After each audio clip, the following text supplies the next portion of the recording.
be. Ideally, I can talk until tomorrow, obviously. I'll try to, 1 hour is definitely not be, I don't know.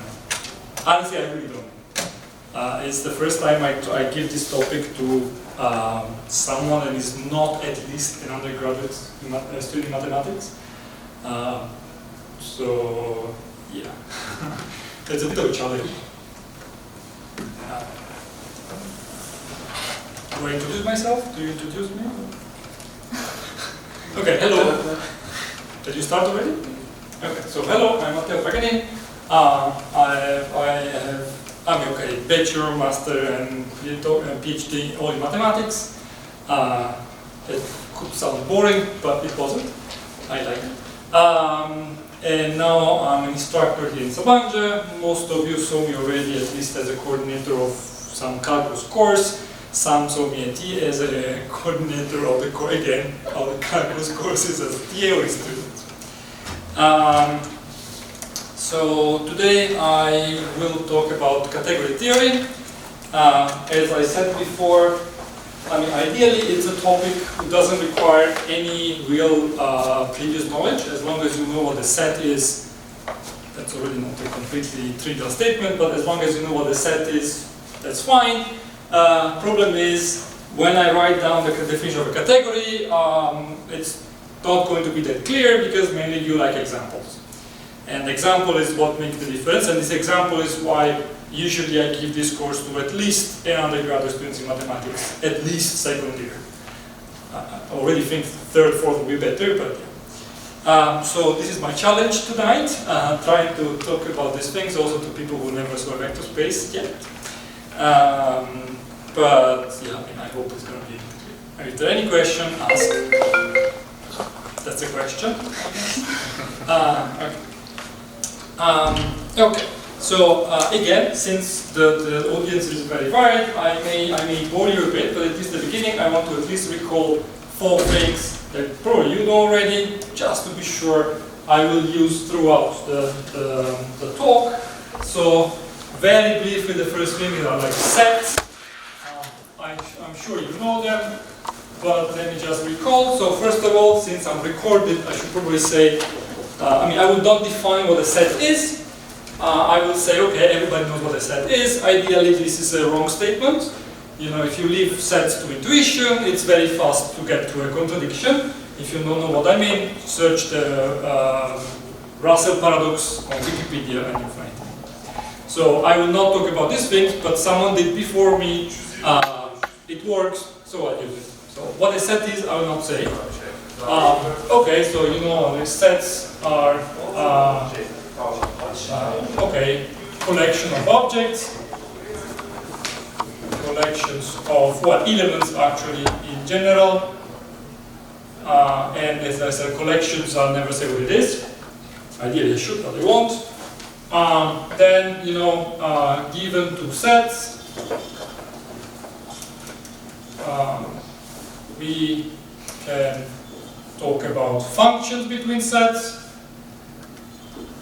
and I'm sure you know about this. Functions between sets. So basically you have a set x, you have a set y, and then this is what you normally denote a function f. Then again you have a set, so you can have elements inside your set. This is a big X, this is a small x, and ideally you denote by f of x. This is the notation, and this is the image of the element x inside y. And this should exist for any element in your first set. I think I will call them names, so that you recall how I called them: red, blue, red, blue. So this is normally called a domain. This is called a codomain. And this is called the image of x. Okay?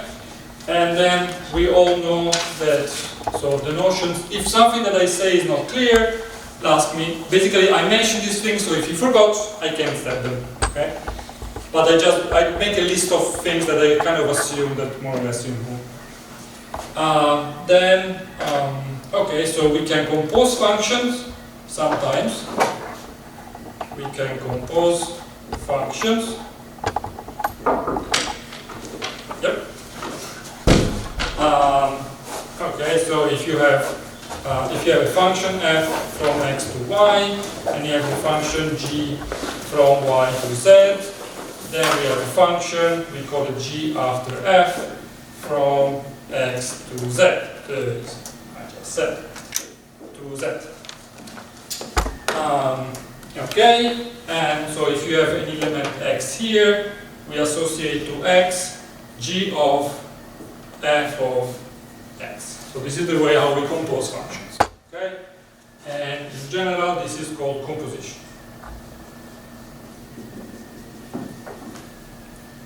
Don't worry if it seems boring, soon it will be much less boring. Okay? Get it. Okay, so this is, and ideally, okay, if we have sets, we can also talk about subsets.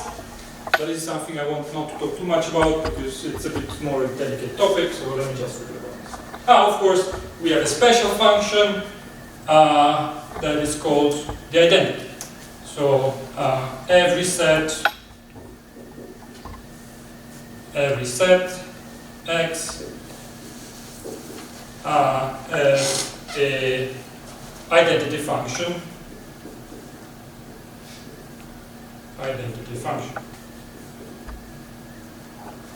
And f of x is just equal to x. Okay? This is like the boring function, the one that doesn't. Okay? No, sorry, the boring function are constants. The identity is the lazy function, that one that doesn't. Okay?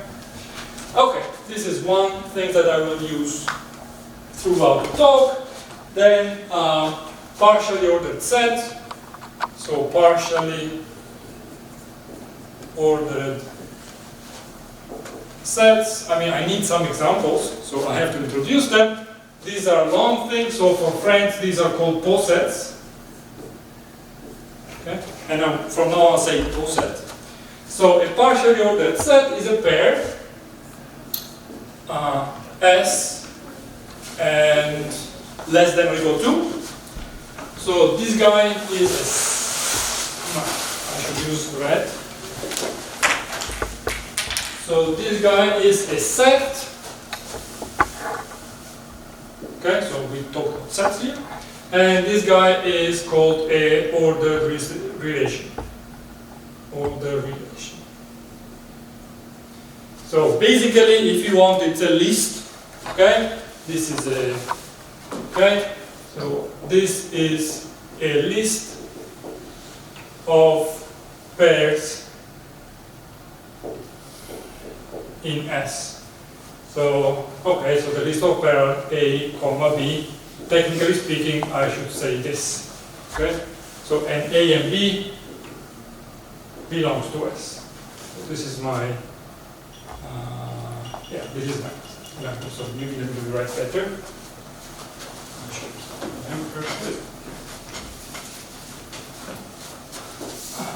This. So this is a subset of S product of S. Right? This is the Cartesian product of S by itself. So this is a set of pairs, one element of S and one element of S. Cartesian product is known to everyone? I guess, yes, somehow. Oh, set of pairs. Okay. I don't want to put it there. Okay, so okay, we want two properties with three properties. So property 1,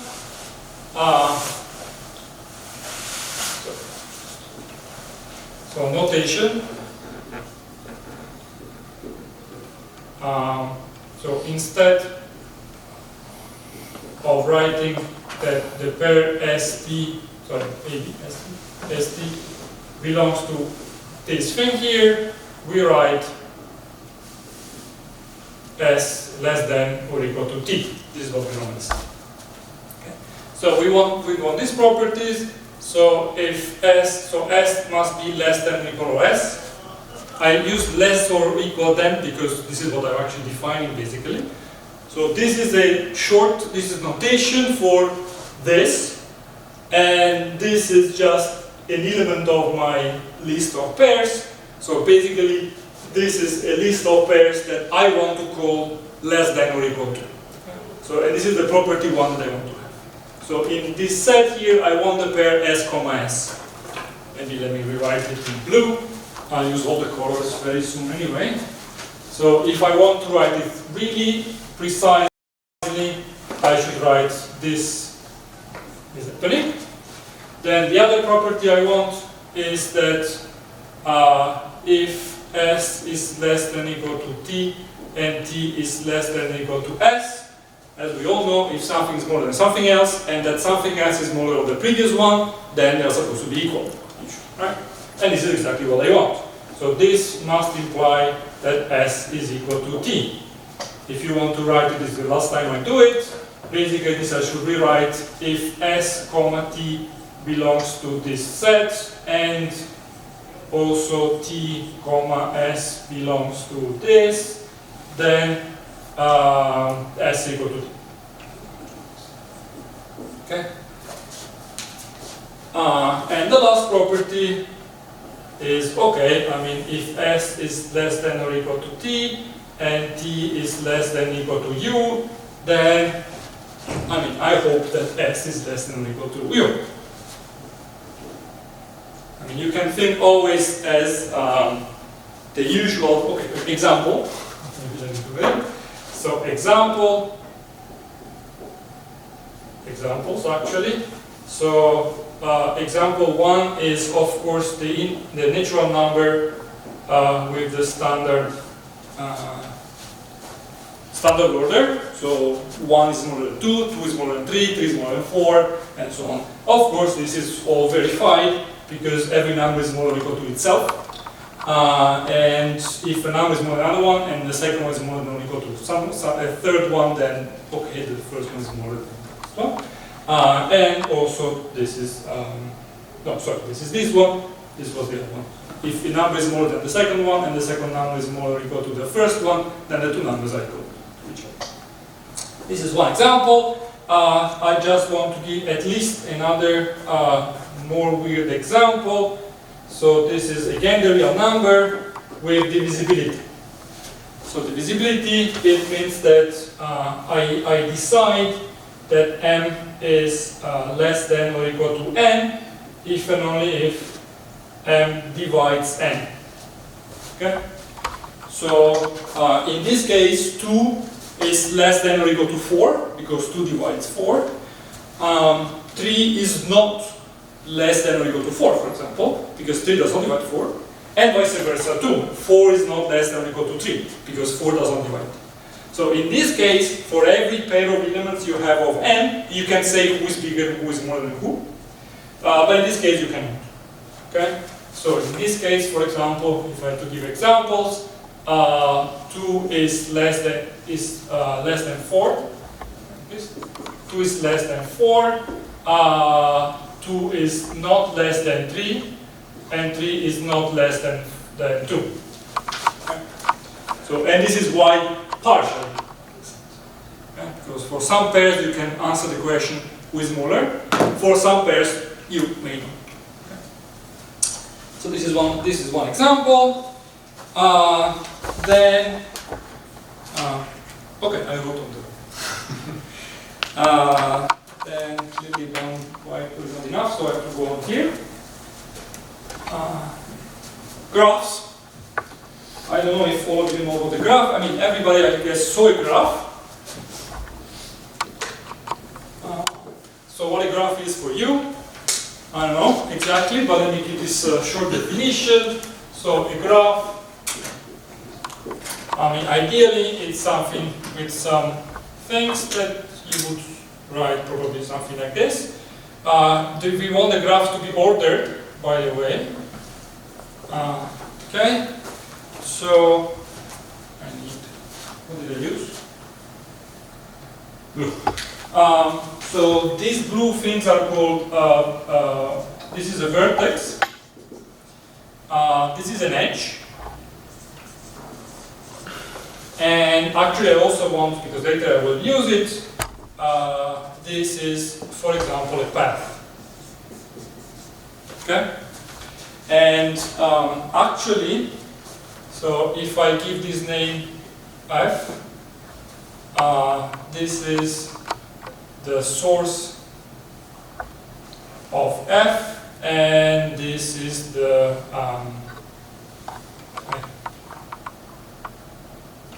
destination.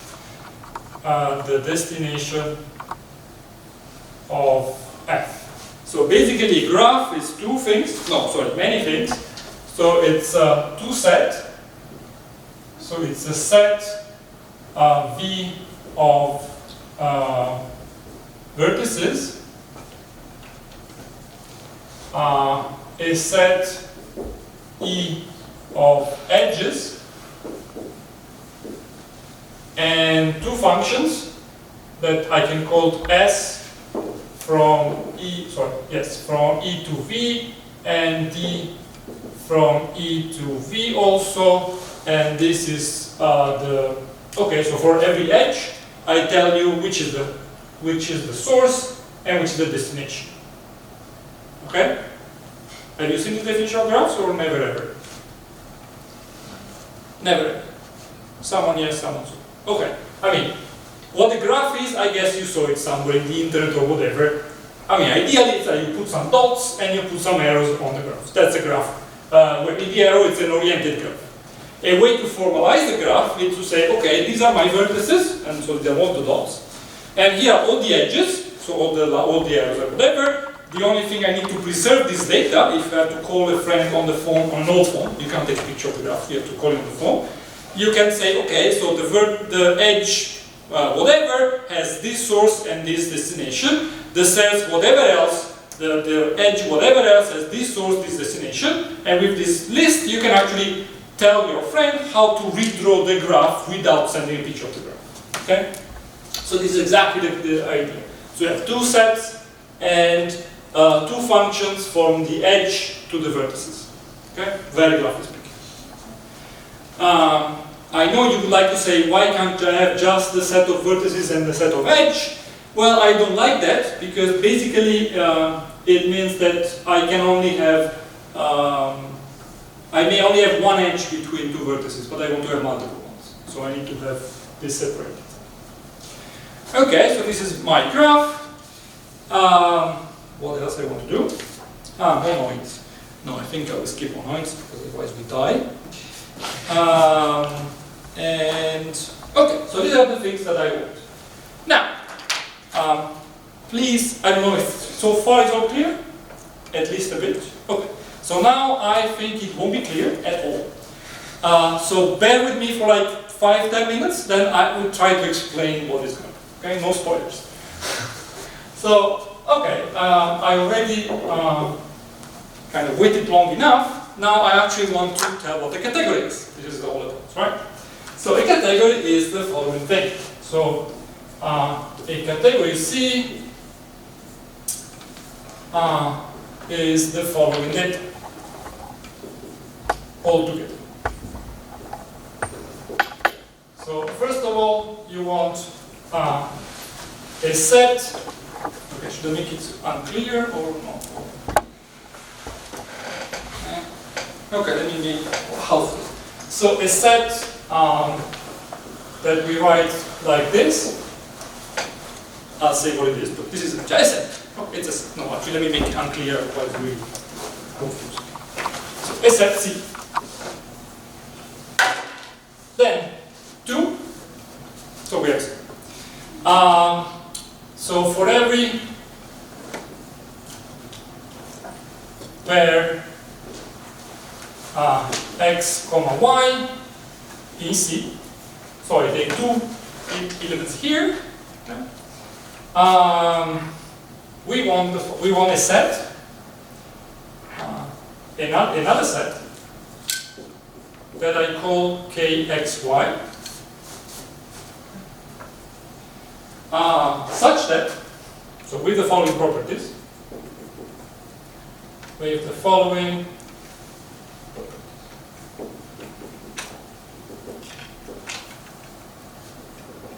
so property A. So the first property is for every element in my set C, I guess all of you know this means for every, okay, just because it's short. So for every x in C, there exists a guy, let me call it Ix, in Kxx. Okay, I fix it. Okay. And B. Did I mix it up?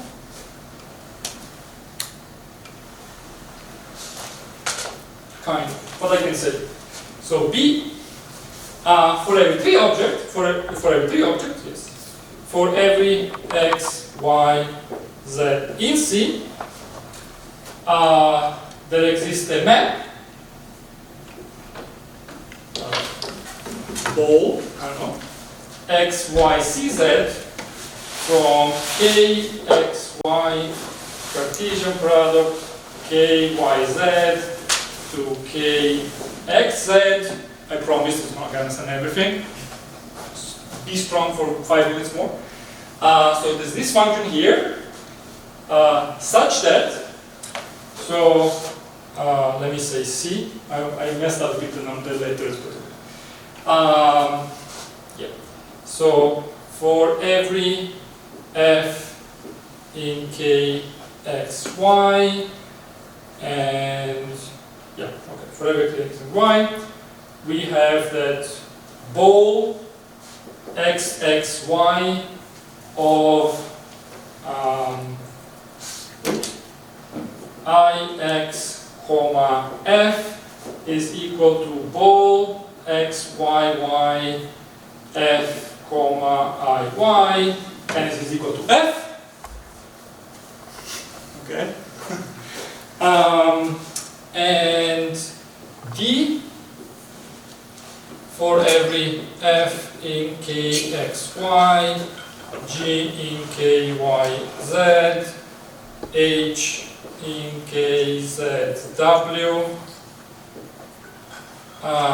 We have that, now this is going to be the difficult one. So, ball x, y, w of f, comma, ball y, z, w, g, h is equal to ball x, z, w, ball x, y, z of f, g, comma, h. Okay? Okay, so I guess this is the definition, and I think we all agree that it's clear that this is not clear. Right? I was intentionally made it like this, so the real definition is a bit different with notations, still unclear, I think. But I wanted to make it even less clear. Okay? So now let's try to see exactly what the hell is this. With the examples, basically. Should I rewrite the examples? No, I think yes, no, yes, no.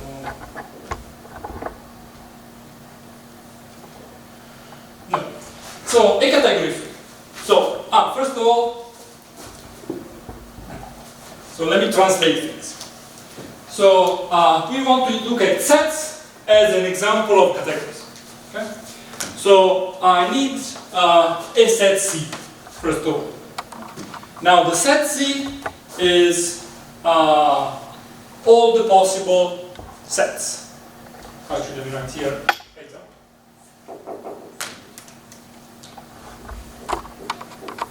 Okay. So, sets as a category. So, these are actually called objects. So, this is what I said. This is why I wrote that thing. So, this is called, normally denoted by obj C. and the elements of this set are called objects. So this is a set of objects.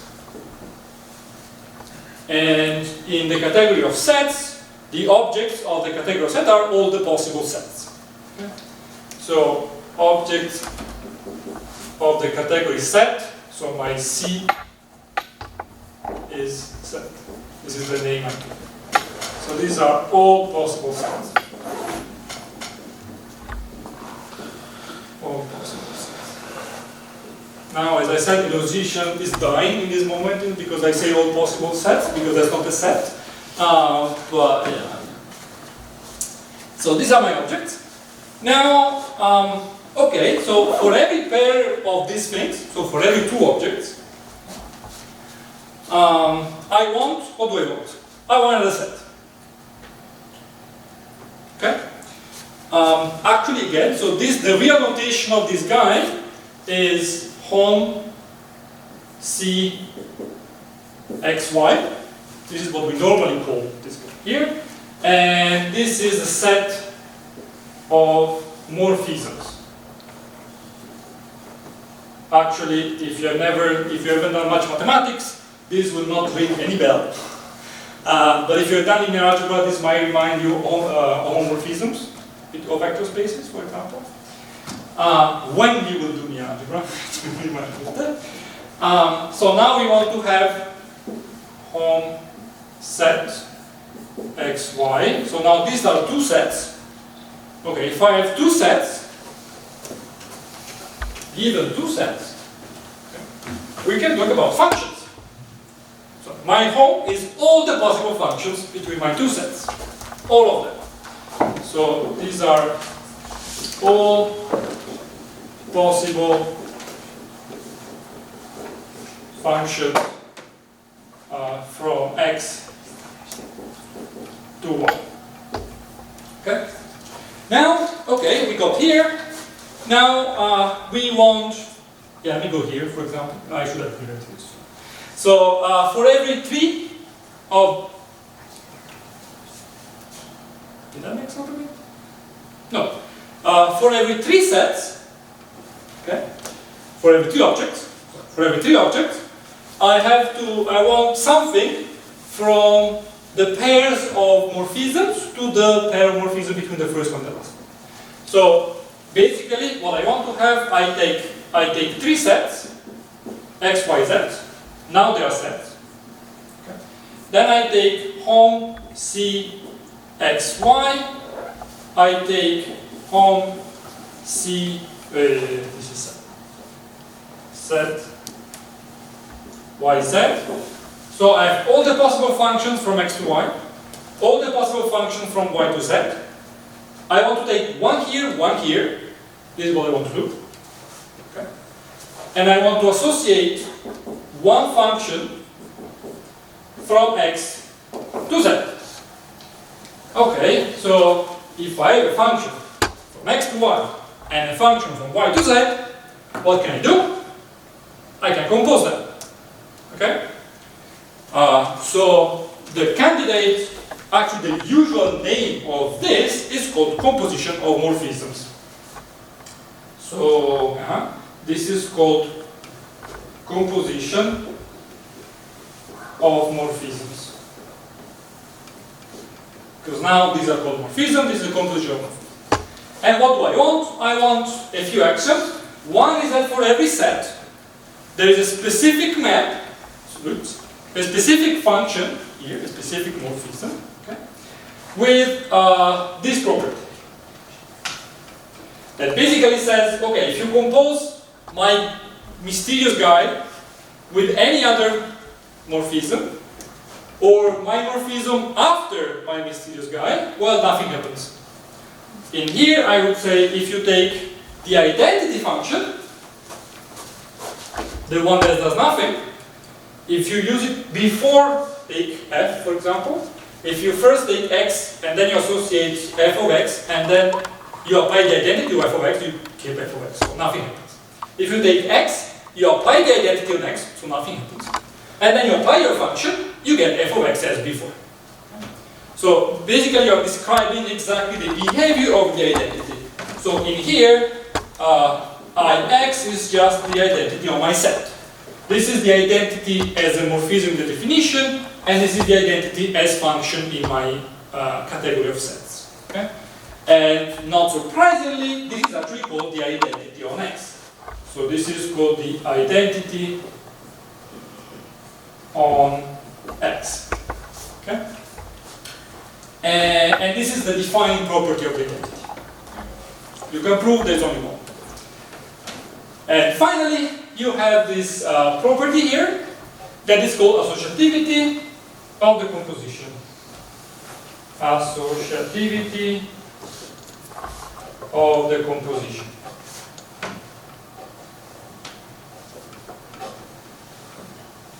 Okay? And okay, I mentioned this, but with function, this is actually what happens. If you have 4 sets, and you have 3 functions, one after the other one, it doesn't matter if you first, you can go in order, so you first go from X to Y, and then from Y to Z, and then from Z to W, or you can first compute on your own the last 2 steps, and then you do the first step, and then you do the composition, you get the same. Okay? Sorry, I won't stay here, because if I start to draw a diagram, it's going to be another whiteboard.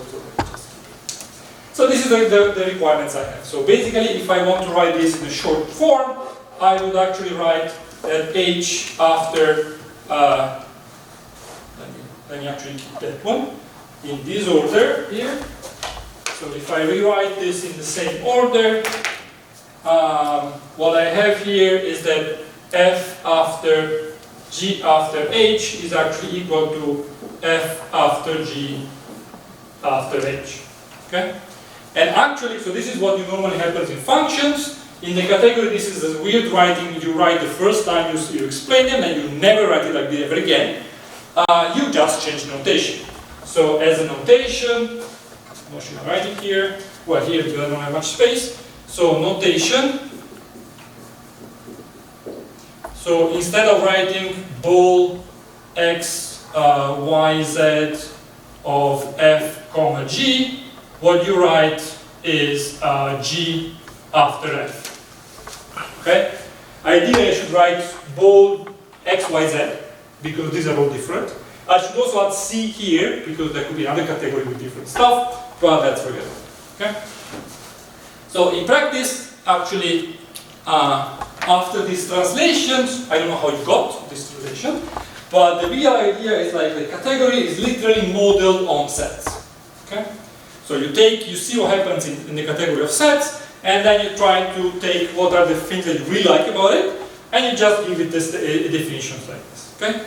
I should state here once and many other times that the objects of a category are not sets.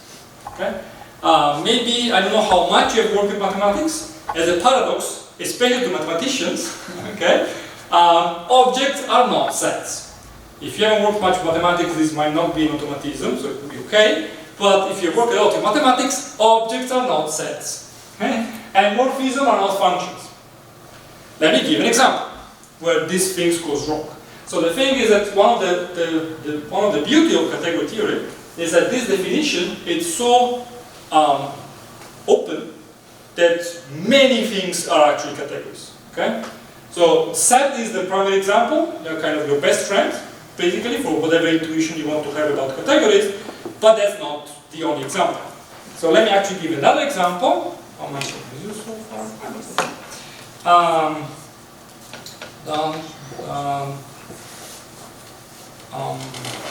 Later or now?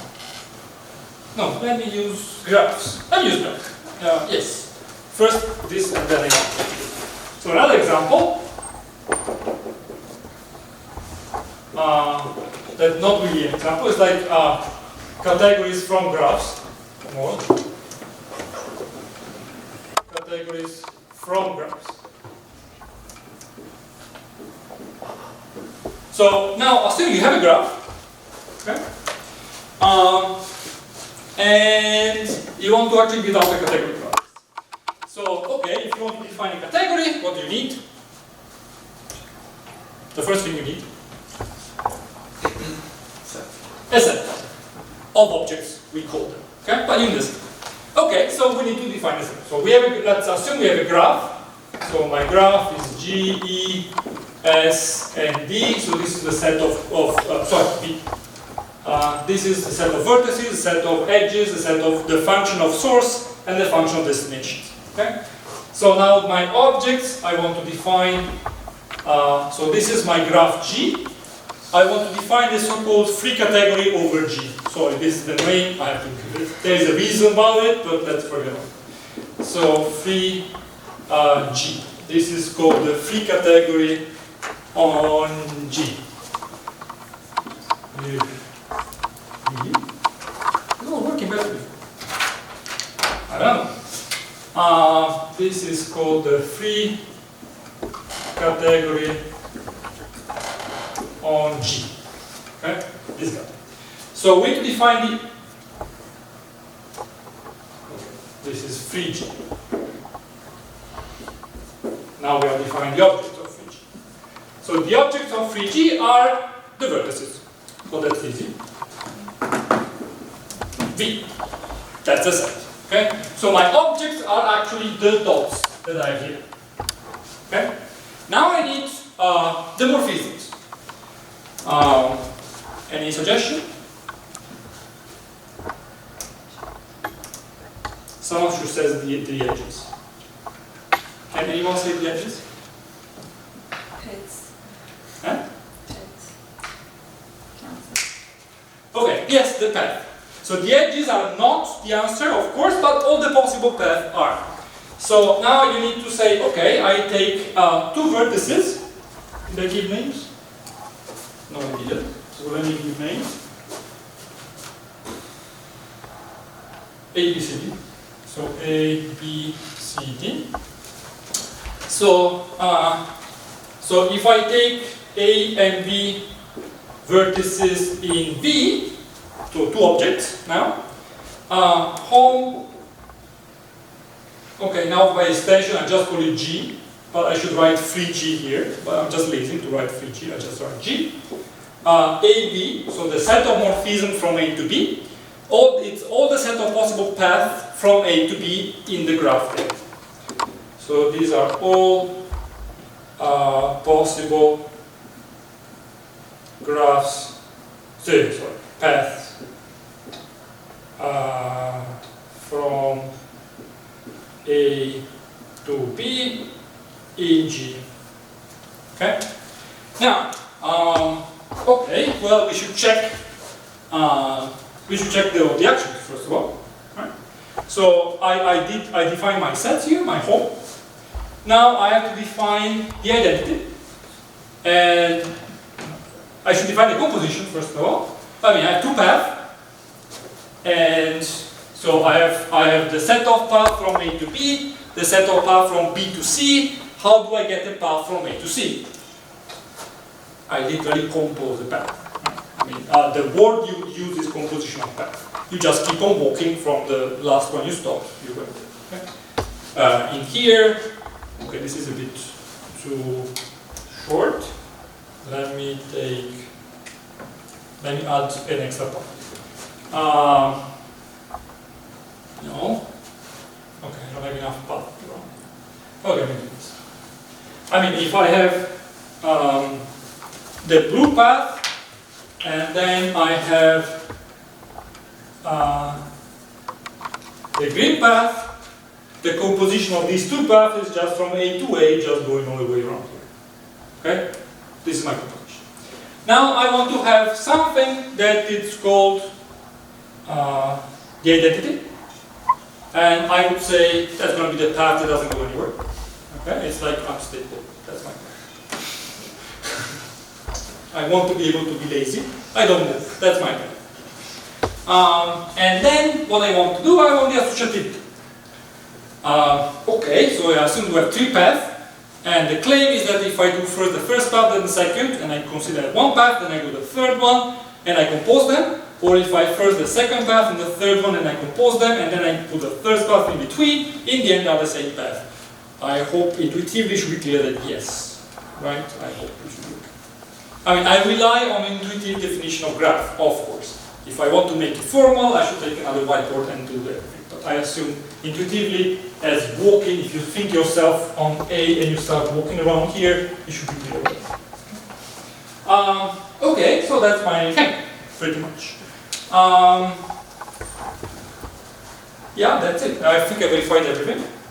Now, so let's take an example, for example. So example of the example. I have a very simple graph with 2 vertices, okay, and with 1 edge, this edge. Now, how many objects my category have? Let's call this guy G. So how many objects do I have with this category? With the free category over G? Huh? Objects. 2. There are 2 vertices. Those are my objects. So I have 2 objects. How many morphisms I have in total?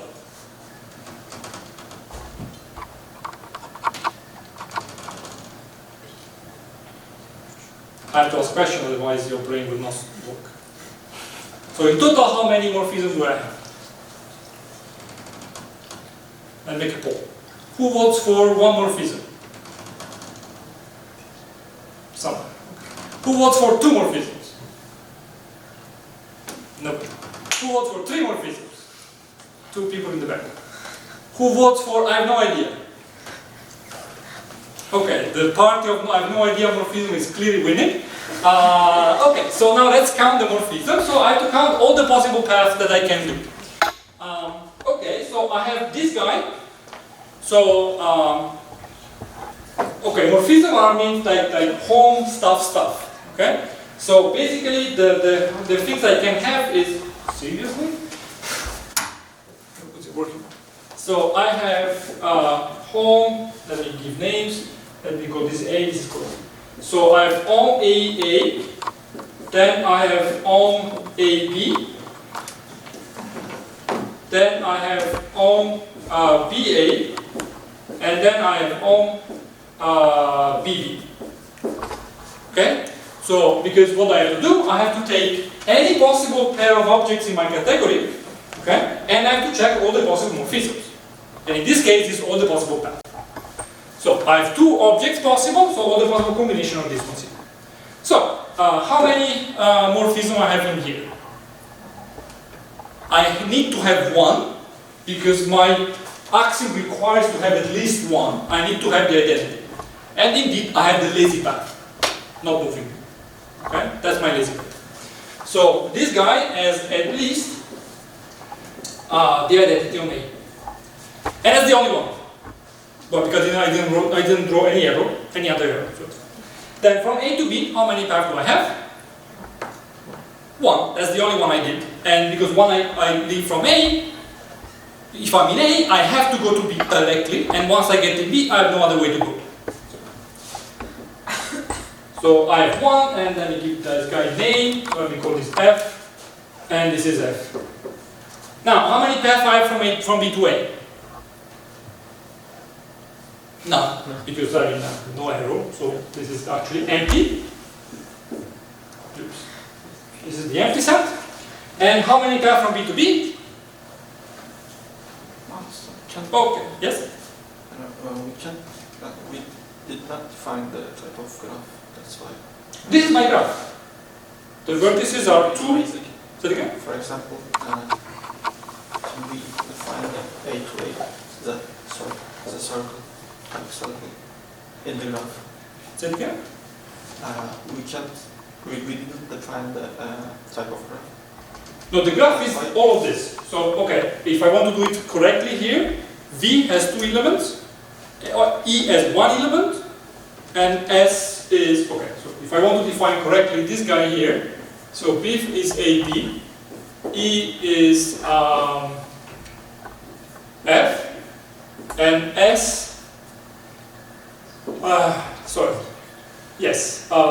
S of F is A, and D of F is B. This is my graph G. Yes, I know. Okay. Maybe some graph hasn't self-circle A to A like actually. No, of course, this guy doesn't. But my category is all the possible paths. And one path is no edge. The empty path, if you want. That's right. Clear? Okay. No, of course. There's always this idea of the empty thing or the trivial thing of the thing that does nothing. That the mathematician will like it a lot, but it's exactly as the empty function, for example. But the empty set is like the prototype of this. Okay, so BP now we have it, and it's the identity on B. And this is the empty path, pretty much. Okay? So I have 3. Oh, by the way, this category now, it has a name, and it's called 2. So, as actual notation, let's say, so 3D, it's called 2. Usually it's a bold 2. It's difficult to do bold on a whiteboard, but this is bold 2, this is the category. Another example of the example, it's, okay, what if I do this now, then I'll erase it. Now this is my G. So now how many objects do I have if I do the free category on this graph?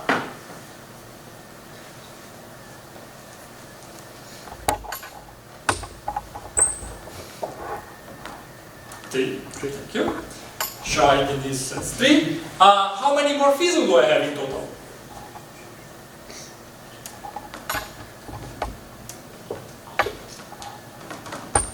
So I have at least the 3 identities, one per element. Then I have 6 of them. So actually, let me write all of them in green. Okay. So in here, all the possible morphisms are this one, and this one. These are my 3 morphisms. In here, my 3 morphisms are the lazy one here, the lazy one here, the lazy one here, this one, and the composition of the 2. Okay? So the graph per se is not a category because I don't have this edge here. But if I take the free category over the graph, I need to add one extra edge in practice. Okay? That is the composition of these 2. Actually, in a category, somehow, this is kind of the spirit. You can always try to think of a category as kind of a graph.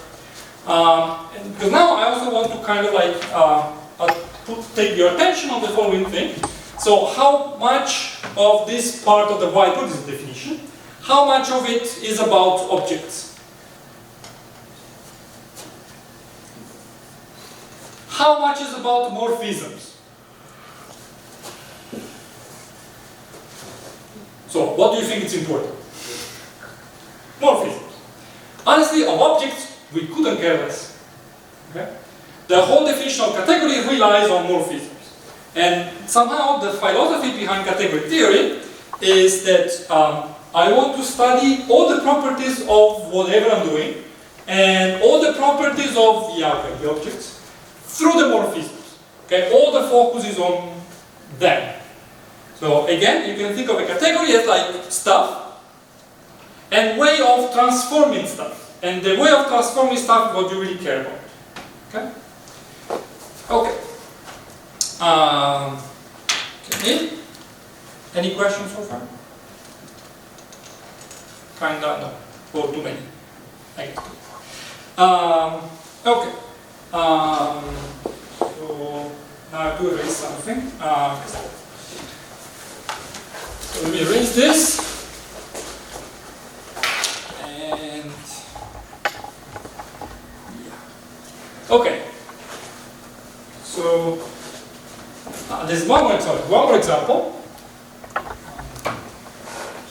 This is example 1 and example 2. Of course, I mean, the example with 3 is called 3. The category with 3 vertices and the 2 arrows is called 3. Now let's do another example. So let me take another graph. And this is my graph. So my graph has one vertex and one edge on itself. So any guess of what? Let me actually. So now phi of this graph is actually the natural numbers. It's a way to define natural numbers. Because, well, it's actually easy. So natural number are 0, 1, 2, 3, 4, 5, 6. 0 is a natural number for me. So 0 is the identity path, so the no path, okay, the one I don't move. 1 is f, I do 1 jump on myself. Okay. 2 is 2 jumps, okay, because I have plenty of path, right? I can go from this vertex to this vertex, either staying still, or doing f around it, so I just turn around myself once, basically. Or I can stay still by turning twice. Okay, I can do 1 and 2, and now I'm going to 3, otherwise I fall. But basically, so this category is exactly n. Okay? N in what sense? That the objects are, okay, the objects are, okay? I didn't even give the name. I gave the name to the morphism, not to the object, because I don't care. And the set, technically speaking, what I should really say is that, maybe in blue, that home, okay, this guy, I don't want to give the name to this guy, is n. This is the real estate. Okay? That guy. That guy. The name is irrelevant. Okay? So this is another example. So you see, this is the official category, and I can talk about graph, I can talk about sets, I can give natural numbers as examples. Now another example. Yeah, this is annoying, so it's gonna die soon. So you remember. Another example. Partially ordered set. Okay? So take as like this. So I have a partially ordered set. Okay? Now I want to build a category out of it. Or actually better, I want to look at it as a category. Okay? So as a category. So I need to define a category C. So I need the objects. And the objects of my category are the element objects. So I have my partially ordered set, I have no idea what's inside it, it's just a set. Those elements, I have no idea what they are my objects. Okay. Then, now I have to take two objects, definition, okay? Objects, I need to take two objects here, and I have to define a set of morphism for every pair of objects. And this is going to be the most, minimalistic possibility. So I take S and T inside S, and now I have to define home as ST. Well, what do I know about S and T? Nothing. The only thing I can ask myself is S less than or equal to T or not? That's the only thing I have, because the only thing I know. Okay, so I decide that this guy is a set with one element if S is less than or equal to T, or nothing otherwise.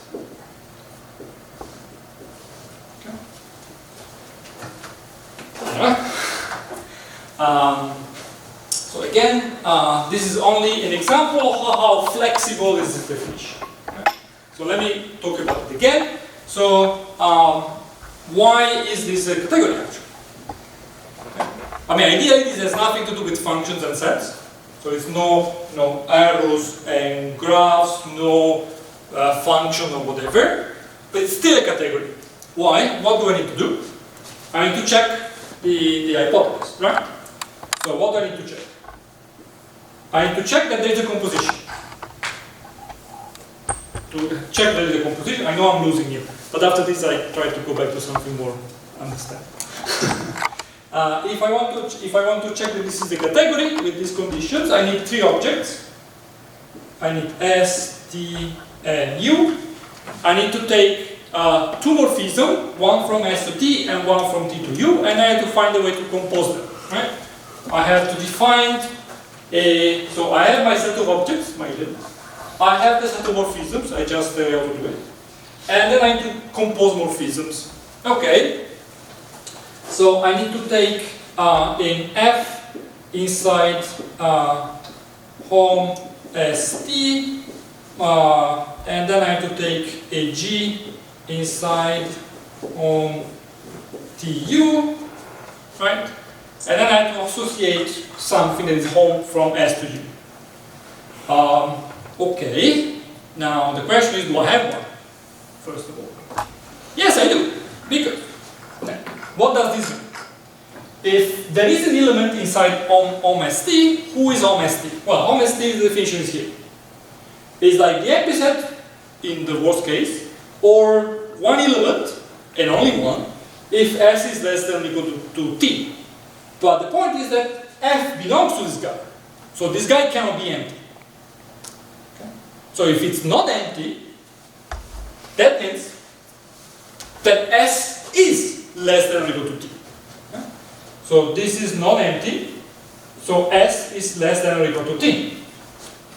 Same thing here. If I have a G from T to U, that means that home T to U is non-empty. If it's non-empty, T is less than U. So this is non-empty, so T is less than or equal to U. But now this is a statement in terms of both sets.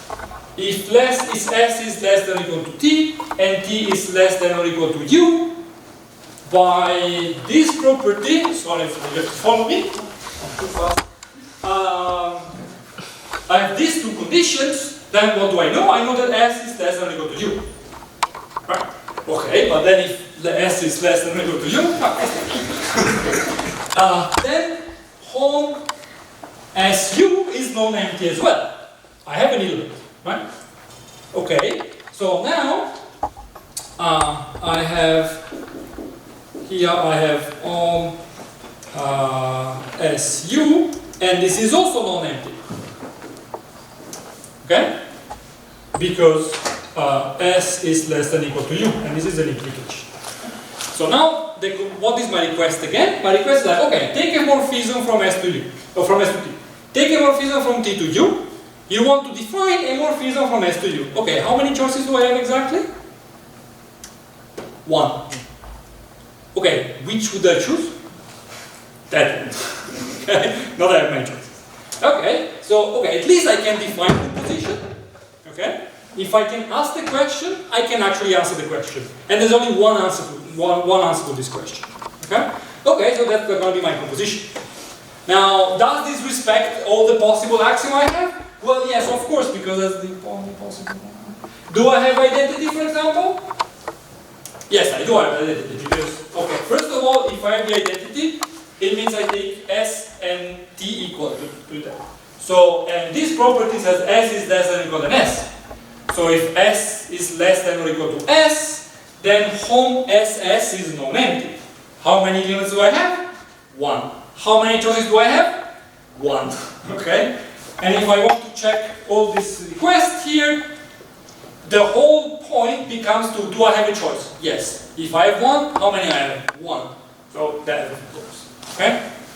I would say, and so on by exercise.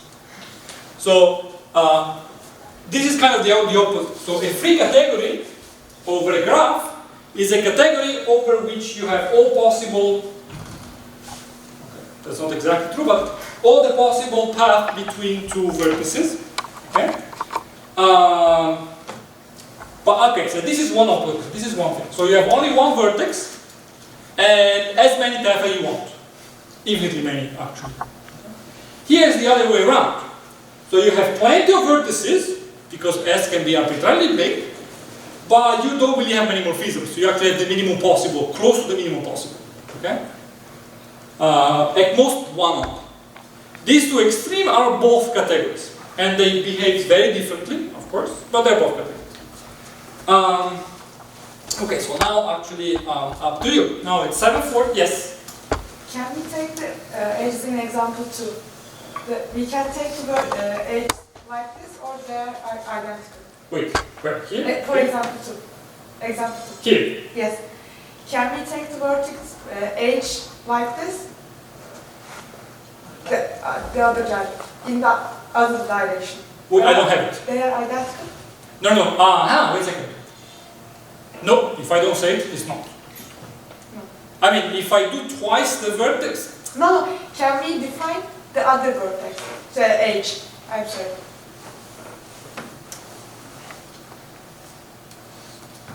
The other. They are identical. If you take like this or like this, they are identical. So you mean this way or this way? Yes. In this context, the picture looks like this, but if you think about it in terms of graph, there's no difference. Clockwise, counterclockwise, yes. On 2 dimension, yes, but in definition of graphs, there's no difference. I mean, it's just one edge. This is, I mean, again, if you want to have this definition here, V is just one thing, E is one thing, and S is equal to T, and they just associate to one thing to the same thing. That's the result. Yes? So category in some sense looks like a group where elements would be objects and binary operator would be a morphism. So groups are one. Okay, the answer is like Because for example, like we have an object and morphism would, like through operation of morphism, we can generate all natural numbers. Yeah, so actually, to be really true, this is more than a set, it's a monoid. That is a bit less than a group. And given any monoid, or also any group, you can have one category with one object, and the morphism that group, or that group. But groups are also a category in itself. You take all the groups as objects, and you take the homomorphism of groups as morphisms, and that is a fundamentally important category anyway. Well, abelian groups. Also good. Abelian group is more important.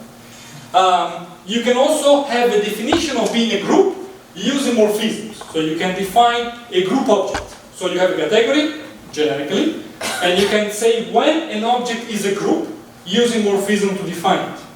And in this way you define a group inside a category. This is how you define a topological group, a algebraic group, and whatever group. So category is like one upper level of abstraction. That's pretty much one could say. Yeah, you can have reality, you know, when you have the clock or counting chairs, and then you have the kind of like the first mathematics you do in first year. You say, okay, these are numbers, and you can multiply numbers, add numbers, so you have groups, rings, and whatever, metric spaces, whatever it is. And you have categories, say, okay, I take all the groups, these are a category, all the sets, these are a category, all the metric spaces, these are a category, all the topological spaces, these are a category, and so on. And then, and they all are instituted. But you also have the category of categories. Where the objects are categories, and then you need to define the morphism between categories. That we call functors. Now, I have no idea how long you expected this talk to be. So if you want, I would say we can have a break at least for whoever wants to run away. After that, if someone is still here, I will talk about functors and databases. There is actually, I found, so there is a lot of the new, give me 30 seconds, a new trend in the last 5 years, I would say, maybe more. There is this idea of like applied category theory, that to many people is like, what? Category is very abstract, but apparently, again, it's so flexible that in the last year I saw papers in the category theory list, pretty much, about chemistry, languages, programming, biology, and electrical engineering. You can do signals with category theory. Semantics, obviously, and information technology, so databases. So I don't know much about it, but at least I check what the database is in the categorical context. So at least that one I can say. So if whoever wants to stay for like at least, let's say, half an hour more after the break, 5 to 10 minutes break, then I can talk about functors. That are actually the critical thing. I mean, I never go to the critical thing. And databases. Okay, thank you.